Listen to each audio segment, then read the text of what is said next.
अभी कोई भी हैंड रेज मत करे प्लीज़, अभी कोई भी हैंड रेज मत करे। ऐसे फिर कन्फ्यूजन पैदा होगी, बाद में इकट्ठे फिर जो है ना लेंगे क्वेरीज।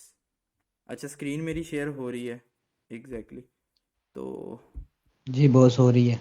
ओके ओके, यहाँ पे भी हम शुरू करते हैं। अच्छा, मुझे एक चीज़ बताना शुएब, यहाँ पे गूगल मीट के ऊपर किसी को मैं जी एडमिन बॉस। की एक्सेस दे सकता हूँ? मुझे बार बार वो बंदे एक्सेप्ट करने के किसके लिए ना ऊपर? आना पड़े इधर। गूगल मीट पे? हाँ, इधर कोई एडमिन की एक्सेस होती है? दे सकते हो। कैसे? एक सेकंड मुझे देखने दो। लास्ट टाइम आपने दी थी आई थिंक, जिस टाइम मुझे और उसको। आइडिया नहीं आ रहा यार।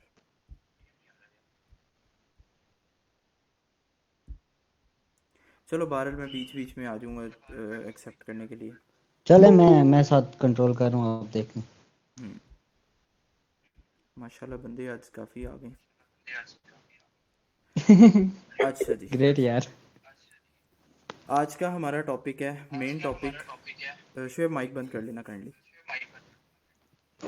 आज का हमारा मेन टॉपिक है स्टॉक एंड कोरियर मैनेजमेंट। ठीक है, ये वो टॉपिक है। यार किसका माइक ऑन है? भाई यार करनी सारे माइक म्यूट कर ले। मूसा भाई माइक बंद कर लो यार, ऐसे डिस्टरबेंस होगी, कोई भी क्लास नहीं ले पाएगा।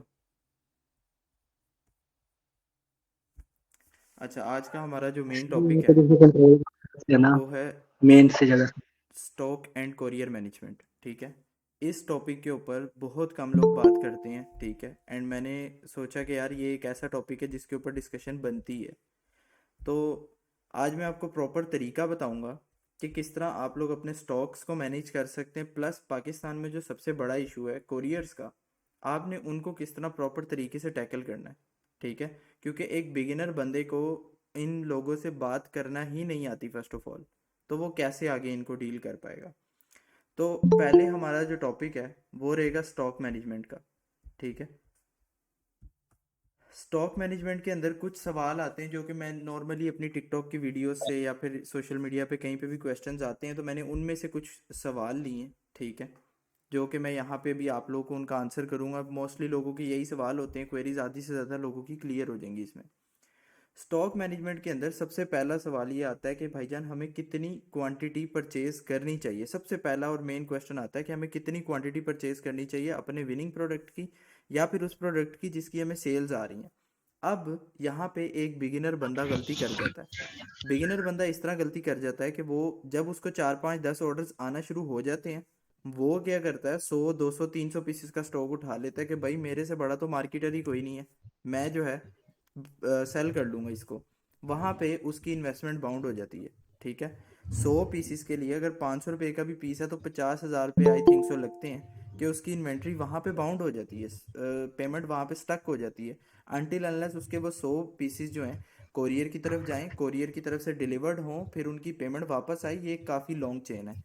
तो स्टार्टिंग के अंदर मैं आप लोगों को यही रिकमेंड करूंगा कि आप लोग जो है जब भी अपनी एड्स चलाओ, वाइट लेबल स्टोर शुरू करो या फिर कोई ऐसा छोटा लोकल स्टोर शुरू करो। ठीक है, जिसके अंदर आप स्टॉक उठाने के डिसीजन ले रहे हो तो स्टार्टिंग के अंदर 10 20 30 इससे ज़्यादा की क्वांटिटी परचेज मत करो।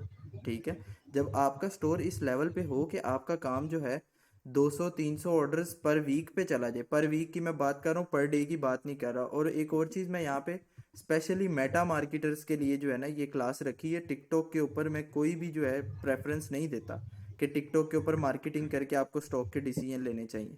टिकटॉक जस्ट एक हाइप गेम है। आज आपको ऑर्डर्स आ रहे हैं, कल नहीं आ रहे, उसकी कोई चीज़ की गारंटी नहीं होती। ठीक है, अभी जो टिकटॉक का एल्गोरिथम है, मे बी फ्यूचर में वो अपडेट हो जाए, अच्छा हो जाए, कुछ नहीं कह सकते।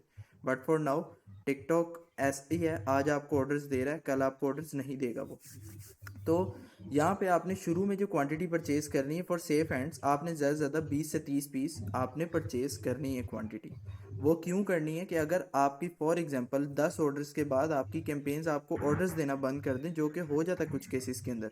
ठीक है, तो आपकी ज़्यादा इन्वेस्टमेंट बाउंड ना हो। अगर आपका प्रोडक्ट फंसे भी तो 10 से 20 पीसेस की ही सिर्फ इन्वेस्टमेंट बाउंड हो, विच इज़ राउंड अबाउट, अगर 1,000 रुपये का भी प्रोडक्ट होगा तो 10 से 20 हज़ार रुपये की जो है इन्वेस्टमेंट बाउंड होगी। ना कि अगर आपने 100 पीसेस उठाए हुए होंगे तो आपकी 1 लाख की इन्वेस्टमेंट जो है बाउंड हो जाएगी। सही है। और सेकंड जो मेन क्वेश्चन, ये बड़ा इंपॉर्टेंट क्वेश्चन है कि हमें इन्वेंट्री परचेज करने का डिसीजन कब लेना चाहिए। इन्वेंट्री परचेज करने का डिसीजन कब लेना चाहिए, अब इसको थोड़ा सा समझना है।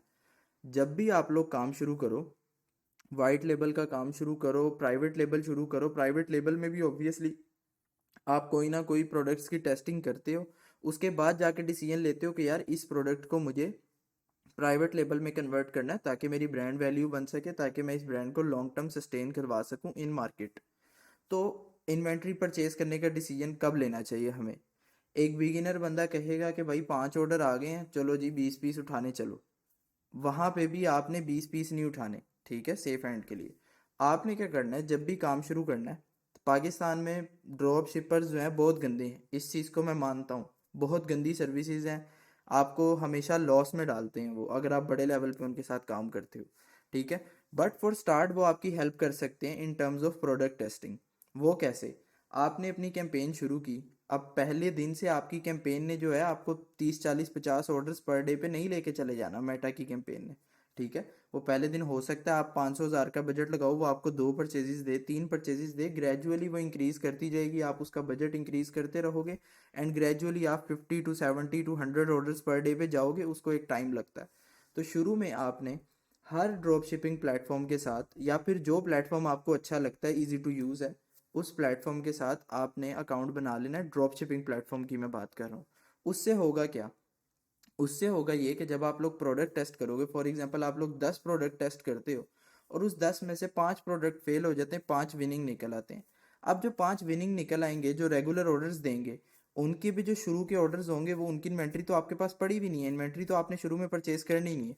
तो शुरू के जो 5 7 10 ऑर्डर्स होंगे, वो आप उन ड्रॉप शिपर से डिस्पैच करवा सकते हो। उससे आपको बेनिफिट क्या होगा कि अगर आप 10 ऑर्डर्स ड्रॉप शिपर से जो है वो करवाते हो, डिस्पैच करवाते हो, उसमें से समहाउ 5 भी आपके डिलीवर हो जाते हैं। वो एक बेटर केस है, बजाय कि आपके पास स्टॉक ही नहीं है और आप फिर अपनी एड्स पोज कर दो, ठीक है, और स्टॉक उठाने का वेट करो और उसके बाद एड्स लाओ। उससे बेहतर है कि आप शुरू के 5 10 15 ऑर्डर्स ड्रॉप शिपर्स को दे दो, उसमें से 5 डिलीवर हो जाएं, 7 डिलीवर हो जाएं, 8 डिलीवर हो जाएं, जितने भी डिलीवर हो जाएं, आपकी कुछ ना कुछ एड कॉस्ट आपको कवर हो जाएगी। अब पहले दिन से जो है ना, आप लोग पहले दिन से प्रॉफिटेबिलिटी को मत देखा करो कि यार हम पहले दिन से ही कैंपेन चला रहे हैं, हम प्रॉफिटेबल हैं या नहीं है।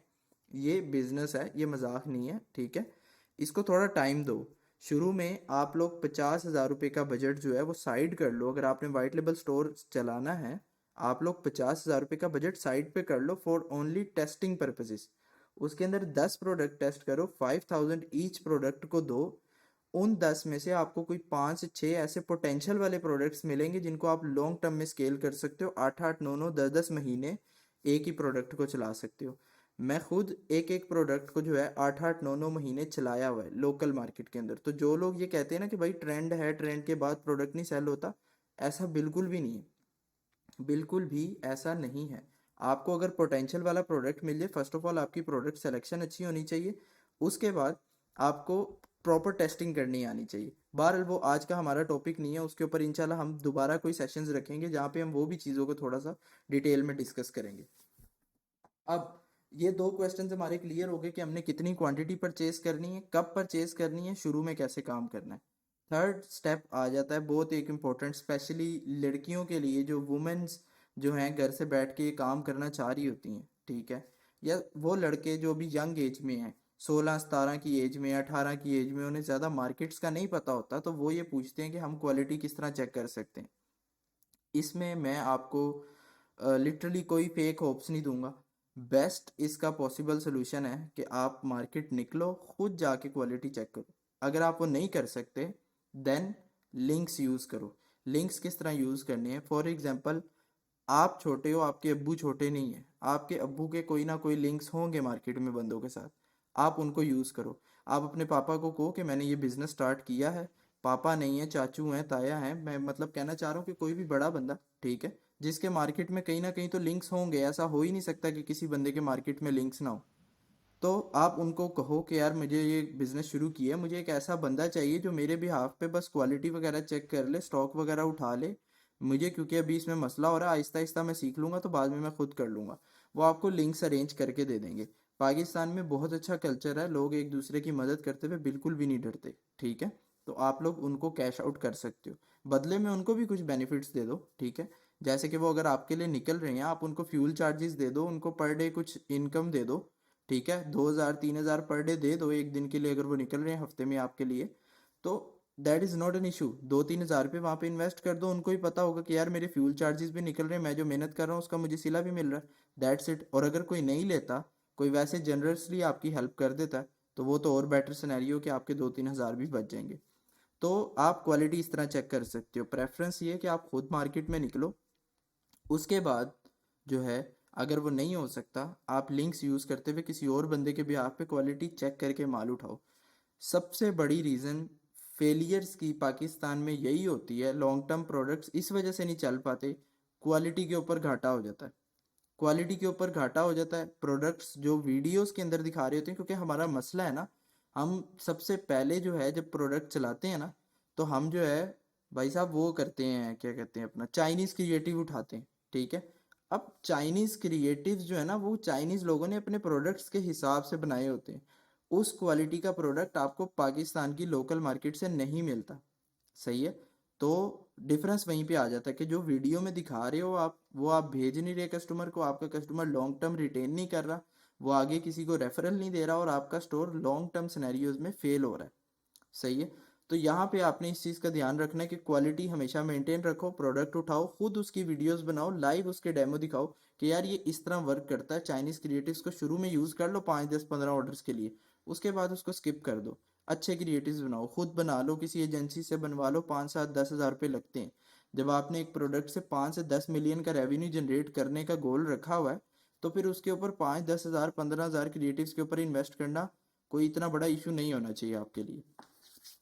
अच्छा, उसके बाद हमारा क्वेश्चन आ जाता है, should we buy massive quantity to great great discounts. ये होता है पाकिस्तान में नॉर्मली, अगर आप किसी सप्लायर से 200 300 400 पीस उठाओ, तो वो आपको काफ़ी अच्छा डिस्काउंट दे देता है। अच्छा डिस्काउंट से मेरा मुराद है, अगर एक प्रोडक्ट आपको 1,000 रुपये का पड़ रहा है ना, and at the same time आप उसके 300 पीसेज उठाओ, तो वो सप्लायर सम हाउ आपको 900 रुपये का रेट दे देगा, 100 रुपये पर पीस आपकी बचत आ जाएगी, ठीक है। तो काफ़ी अच्छा डिस्काउंट होता है। होलसेल के अंदर 10 20 रुपए की बचत भी बहुत बड़ी बचत होती है, लेकिन अगर 200 300 पीसेस उठाओ तो सप्लायर 50 60 70 रुपए कम कर देता है आपको रेट। तो मेजोरिटी लोग यहाँ पे ये सोच रहे होते हैं कि यार हम जो है इतनी क्वांटिटी उठा लेंगे, तो जो है हमें अच्छे डिस्काउंट्स मिल जाएंगे, हमारे मार्जिन इंक्रीज हो जाएंगे, प्रॉफिट्स जनरेट हो जाएंगे अच्छे। वो भी एक सम हाउ गलती होती है अगर आप बिगिनर लेवल पे हो। अगर आप बिगिनर से अगले लेवल पे हो, तब हाँ सम हाउ आप ये डिसीजंस अच्छे तरीके से ले सकते हो। लेकिन अगर आप बिगिनर लेवल पे हो ना, आप मार्केट में अभी नए आए हो, आपको काम स्टार्ट किए 3 महीने हुए हैं, 4 महीने हुए हैं या 5 महीने हुए हैं, ठीक है, इसको मैं बिगिनर कंसीडर करता हूँ। इवन 6 मंथ्स तक मैं एक बंदे को बिगिनर ही कंसीडर करता हूँ, ठीक है। आपको नहीं पता है कि मार्केट में कौन सा प्रोडक्ट लॉन्ग टर्म चलना है, क्यों? क्योंकि अभी आपने सिर्फ एक सीज़न देखा है। आपने विंटर्स में काम स्टार्ट किया, 3 महीने बाद विंटर्स खत्म हुई, और आप खुद को समझ रहे हो कि आप बहुत बड़े एक्सपर्ट हो, आप नहीं हो। आपने अभी समर्स का सीज़न नहीं देखा, आपने अभी स्प्रिंग का सीजन्स नहीं देखे, आपने ऑटम के सीजन्स नहीं देखे, आपने सीज़न जो है ईद फेस्टिवल्स, ठीक है, ईयर एंडिंग सेल्स, ये चीज़ें आपने नहीं देखी अभी। आप उस टाइम पे ऐसा डिसीजन लोगे तो आप बहुत बड़ी गलती करोगे। अगर तो आप इससे अगले लेवल पे हो, आपको 2 1 साल हो गए हैं काम करते हुए, आपने 3 4 दफ़ा सीजन्स देख लिए, तो आपको आइडिया होगा। जैसे अभी अगर कोई यहाँ पे पुराना काम करने वाला बैठा हुआ है, तो उसको पता है कि जो last year magic book, kids magic book चली थी, ठीक है, उसके बाद वो मैजिक बुक जो है आप कह लो बंद हो गई थोड़ी देर बाद चलना, जब उसकी क्या कहते हैं अपना सेल्स थोड़ी डेड हुई, लोगों ने उसको चलाना बंद कर दिया। आज मैजिक बुक वो दोबारा से ट्रेंड में है। ट्रेंड में आने का रीज़न, हॉलीडेज़ आ गई बच्चों की, माँ बाप चाहते हैं कि उनके बच्चे जो है प्रोडक्टिविटी में टाइम गुजारें, ना कि मोबाइलों के अंदर, ठीक है। तो वो दोबारा से चलना शुरू होगी। तो ये होती है एक लॉन्ग टर्म गेम कि आप दोबारा से उसका स्टॉक उठा भी लो ना, तो आप उसको सेल कर दोगे, आपका स्टॉक ज़्यादा से ज़्यादा 2 3 महीने 4 महीने के लिए बाउंड हो जाएगा, उसके बाद आप दोबारा सेल करके उसको प्रॉफिट बना लोगे। इसी तरह ये सब चीज़ें एक्सपीरियंस से आती हैं, ये चीज़ें मैं आपको बता नहीं सकता, घोल के नहीं पिला सकता। आप जब तक खुद काम नहीं करोगे एक लॉन्ग टर्म तक एक मार्केट के अंदर, आपको इस चीज़ का आइडिया नहीं होगा। इस तरह के और बहुत से प्रोडक्ट्स हैं जो कि समर्स में चलते हैं स्पेशली, और जो कि विंटर्स में चलते हैं स्पेशली। उसके अलावा कुछ ऐसे भी प्रोडक्ट्स हैं जो समर्स और विंटर्स दोनों में चलते हैं, ठीक है। उन प्रोडक्ट्स पे तो आप सम हाउ डिसीजन ले सकते हो कि मैं मैसिव क्वांटिटी में स्टॉक उठा लेता हूँ ताकि मुझे अच्छा डिस्काउंट मिल जाए। लेकिन अगर आपका कोई सीजनल प्रोडक्ट है, आई वुड रिकमेंड कि आप जो है कभी भी बड़ा स्टॉक उठाने की तरफ ना जाओ अनटिल अनलेस बहुत बड़ा इन्वेस्टर हो आप, आपको पैसों से कोई मतलब नहीं है, 2-3 लाख आपका फंस भी जाए तो आपका कोई मसला नहीं है, तो फिर तो आप उठा लो। लेकिन अगर आपके पास उतना पैसा नहीं है, आई वुड रिकमेंड कि आप थोड़ा थोड़ा उठाई जो, बार बार उठा लो, 50 उठा लो, 100 उठा लो मैक्सिमम, ठीक है, 100 तक उठा लो, बार बार उठाई जो, 100 निकल जाए ठीक है, फिर 100 उठा लो, फिर 100 निकल जाए, फिर 100 उठा लो। ये सर्कल को रिपीट करते रहो, ना कि एक दफ़ा में 300 उठा लो, 100 निकल के बाकी 200 फंस जाए, वहाँ पे आपकी गेम ख़राब हो जाएगी। ठीक है। अब यहाँ पे ये सारी चीज़ें तो मैंने आपको बता दी। इसके बाद यहाँ पे मैंने ये एक दो क्वेश्चन ऐड किए थे कि हम आपकी किस तरह हेल्प कर सकते हैं या फिर benefits of working with us, ये अभी सम हाउ कुछ रिलेटेबल नहीं लगेंगे। उसकी रीज़न है कि अभी हमारा सॉफ्टवेयर एक डेवलप हो रहा है जिसके अंदर हम ये सारी सर्विसेज आपको all in one place, all in one under one roof दे रहे होंगे। ठीक है, आपको सोर्सिंग के बेस्ट सॉल्यूशंस बता रहे होंगे, आपको कोरियर मैनेजमेंट्स बता रहे होंगे, बट वो अभी लाइव नहीं हुआ।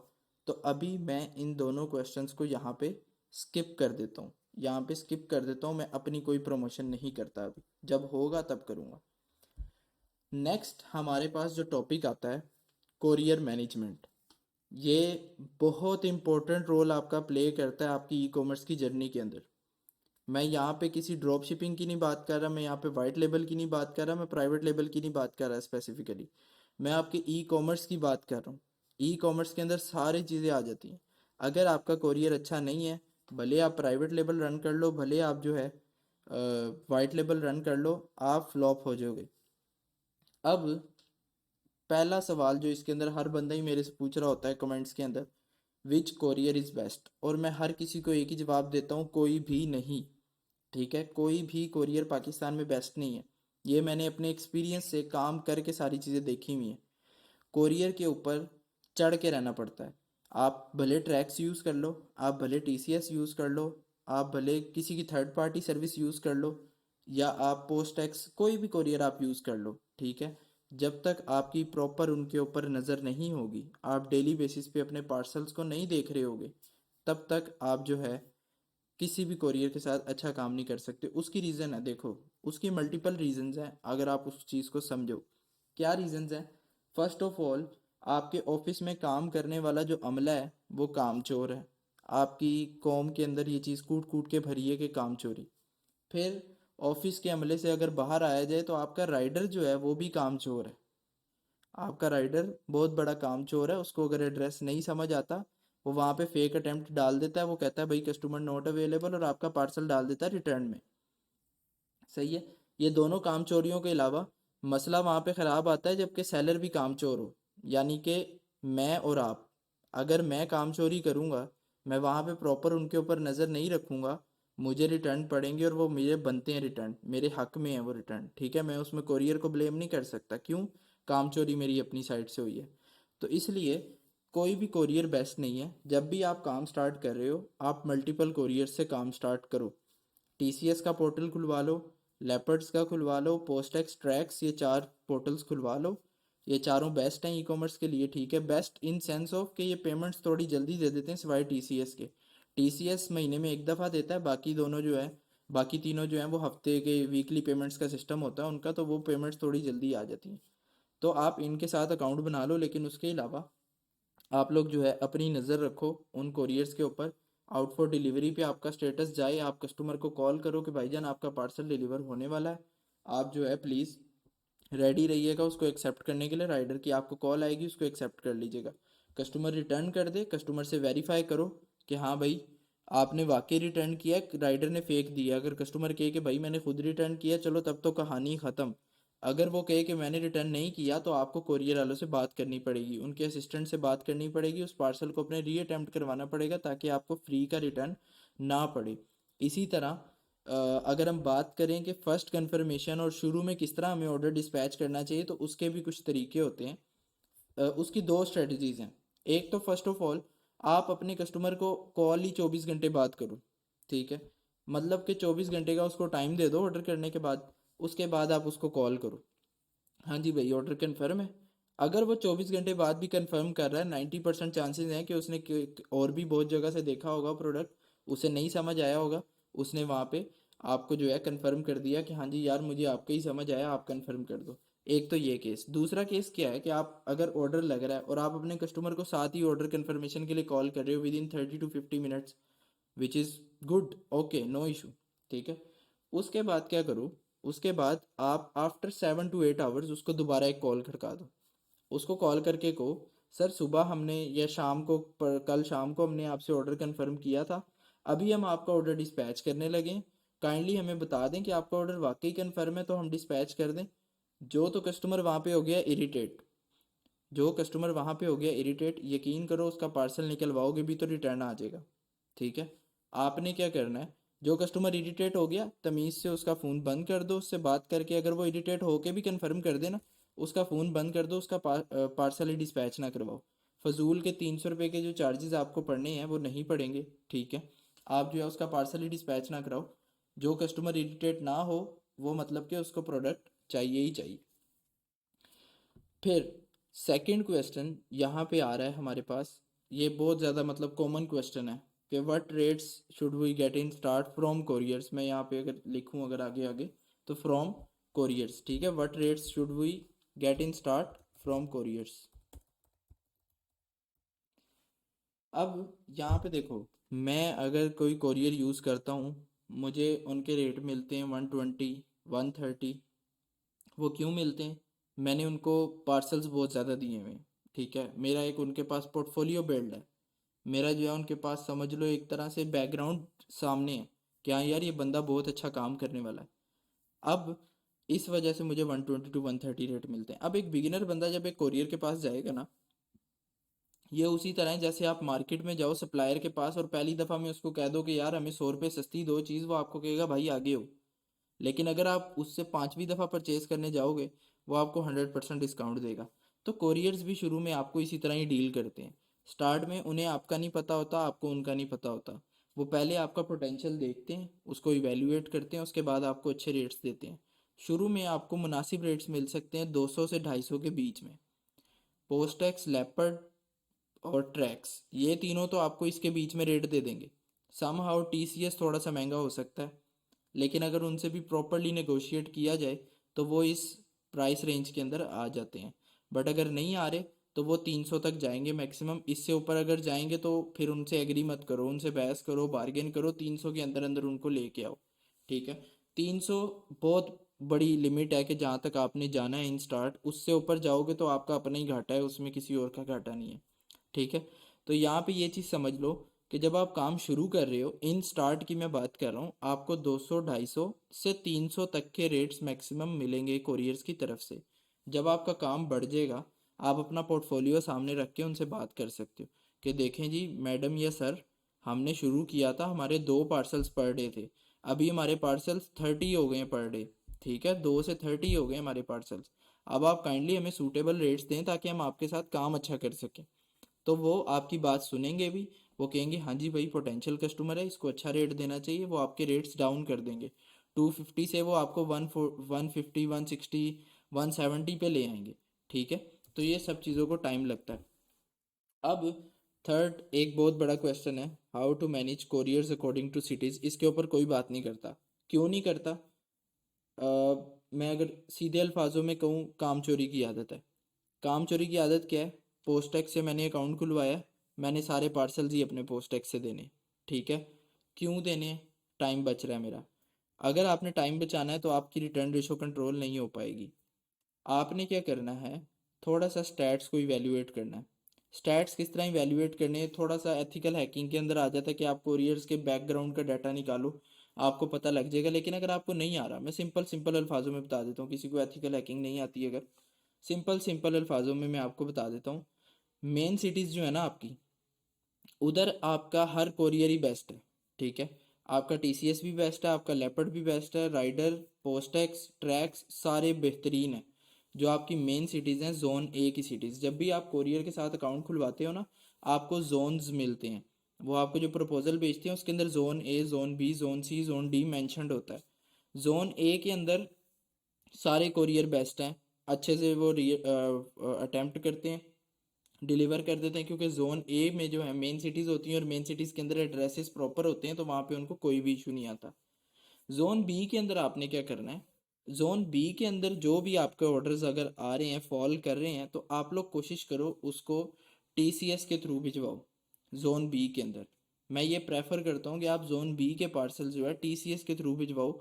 उसकी रीज़न है कि टीसीएस उन एरियाज़ में थोड़ा जल्दी पहुँच जाता है, जल्दी पहुंचने के बाद टीसीएस के राइडर्स थोड़ा सा कोऑपरेट कर लेते हैं अगर एड्रेस उनको थोड़ा बहुत समझ सही से आ रहा हो। अगर एड्रेस नहीं समझ आ रहा होगा वो रिटर्न डाल देंगे, सीधी साफ बात है। लेकिन आप जोन बी के कस्टमर से कोशिश करो उनका स्ट्रीट नंबर, उनका हाउस नंबर नहीं है तो हाउस का नेम हो, कोई आसपास दुकान का नेम हो, वो चीज़ अच्छे से निकलवा लो, ताकि राइडर वहाँ पे पहुँच के उनको कॉल करे और वो आपका कस्टमर आपका पार्सल रिसीव कर ले। जोन बी के अंदर आप लोगों ने कोशिश करनी है कि आप लोग टीसीएस को यूज़ करो।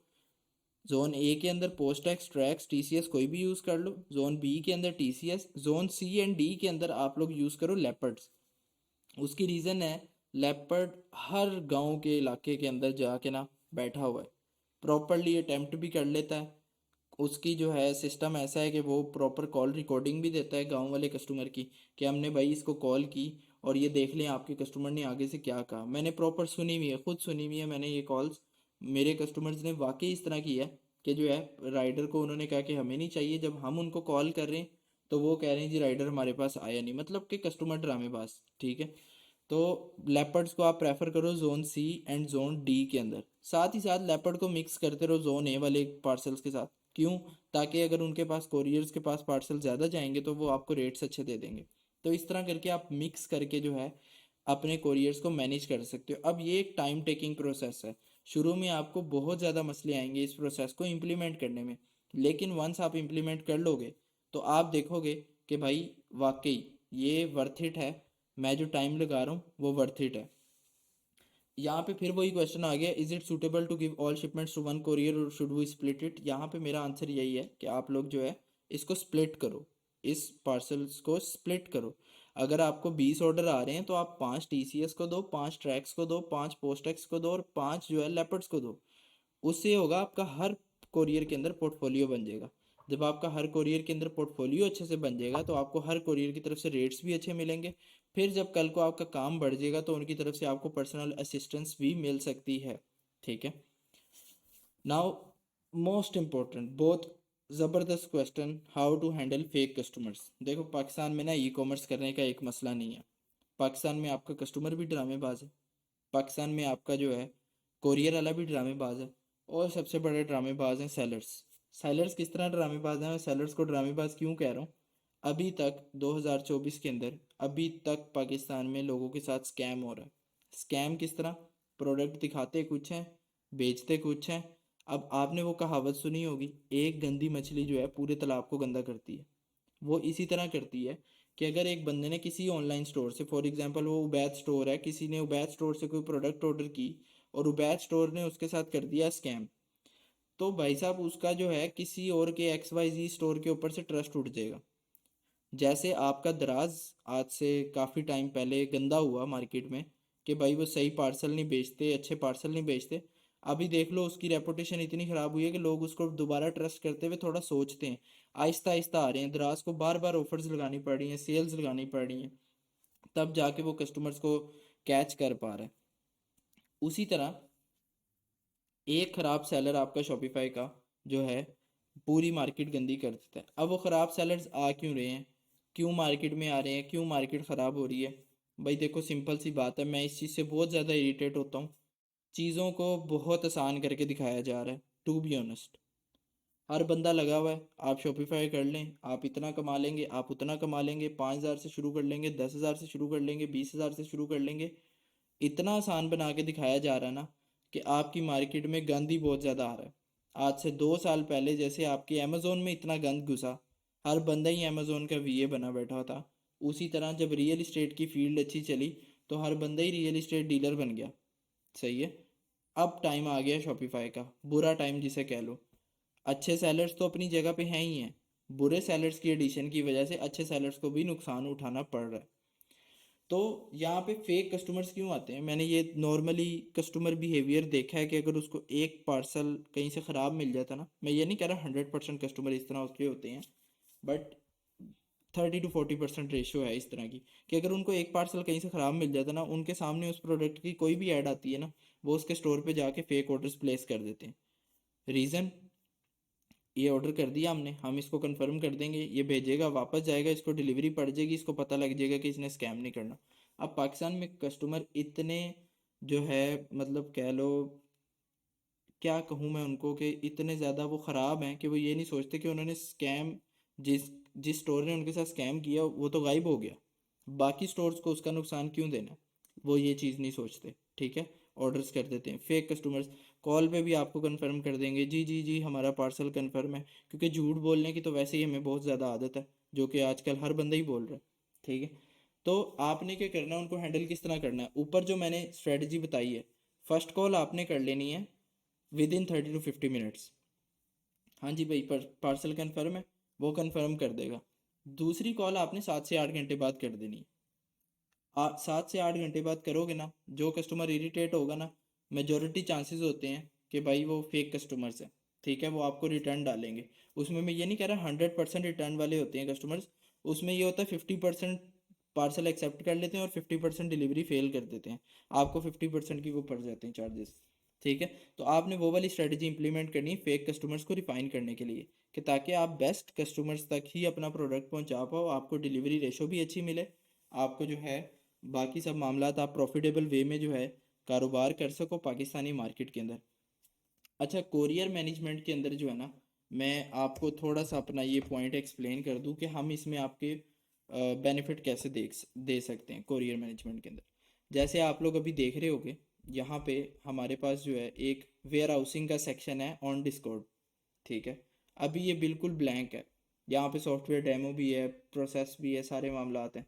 ठीक है, अभी ये बिल्कुल ब्लैंक है।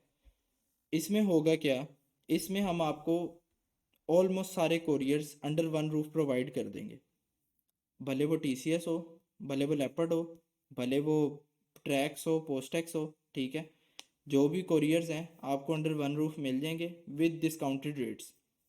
डिस्काउंटेड रेट से मेरा मुराद है, आपको उससे मतलब नहीं होगा कि आप टीसीएस से पार्सल भिजवा रहे हो या फिर आप पोस्ट टैक्स से भिजवा रहे हो।